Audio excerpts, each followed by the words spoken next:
Welcome to Financial Freeway. We are heading home. I did a recording this morning, but I thought I'd do one in the afternoon just in case the lighting was crappy, because it is getting dark in the morning. So there are things that, we're gonna have to, maneuver things a little differently here. So first of all, thank you so much for everyone for joining, and if you haven't already, subscribe. Take the time to subscribe. Hit the like button, and again, as always, hit the share. Share this with friends and family. Share this with people that you think could actually need or could use the information. On Friday night, I was playing poker with my boys, having a really good time, letting loose, relaxing, and we ordered pizza. And the guy who delivered the pizza was someone I knew years ago. Now, this guy was one of those guys who kind of had it all. He was a good-looking guy, really good-looking guy, and he athletic, and he was going to become a sports broadcaster. It was his dream to become a sports broadcaster. I thought that was a good dream. I liked it. I was behind it. And when he showed up to deliver the pizzas on Friday night, I hadn't seen him in 20 years. Maybe that's might be a stretch, maybe 15 years.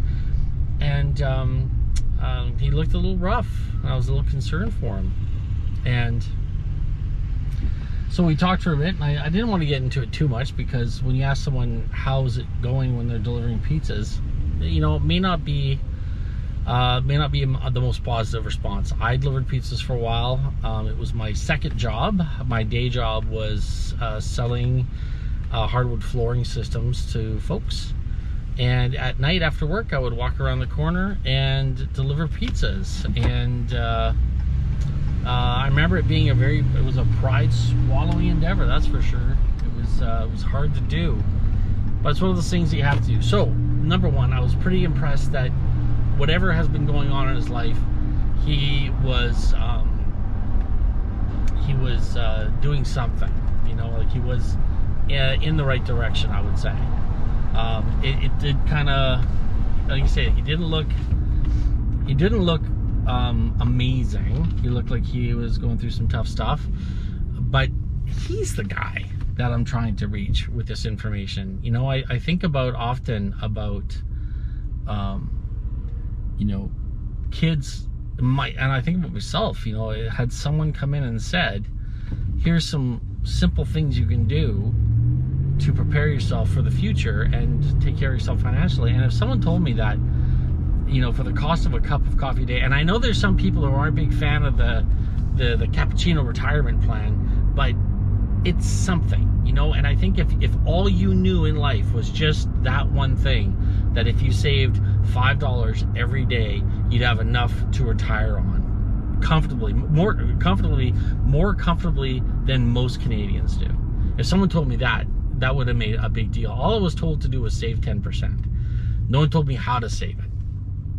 So what I'm saying is, I think the kids, I think all of us, not just the kids, the grown-ups too, we were let down. We were let down by people who knew better. Why was the school system so against teaching us about how to do our taxes, or how to compose a resume, or how to interview properly, how to find a job, or here's one, what to do when you get a job? Because I was always told, get a job. No one ever told me what to do. I learned how to do my work from television shows, and those were horrible teachers, because those things were saying, how you got to fight the man, and the man's always trying to keep you down. It's rich whitey, and it was just horrible. And that I took into the workplace, where I was quietly undermining my employers, which is not really what kids need to be taught, what we all should have been taught.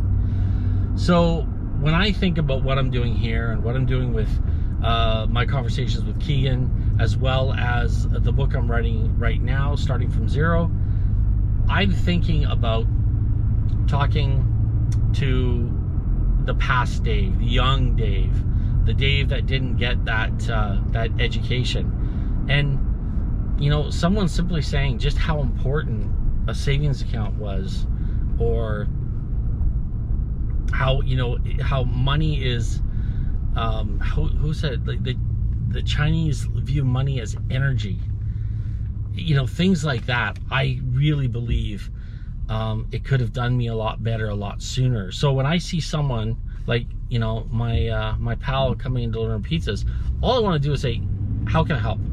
How can I get you out of this situation and into a better situation where you feel powerful and you feel unstoppable? And and maybe I'm wrong. Maybe, and that's always that presumption, right? Like, I don't want to impose my thoughts and my will onto somebody else, but I have a tough time believing that someone delivering pizzas on a Friday night is having a good time of it. So my thing is, I want to say, what can I do to help? What can I do? How can I help you get to a point where life is good? And you don't have to be working on a Friday night. You can be sitting back playing poker with us guys, things like that.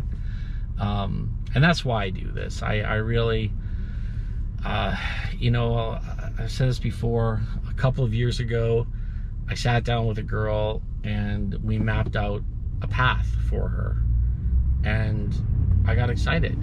I got really excited to show her how it was possible for her to be able to afford to buy a house, and actually not just afford to buy it, but live in it.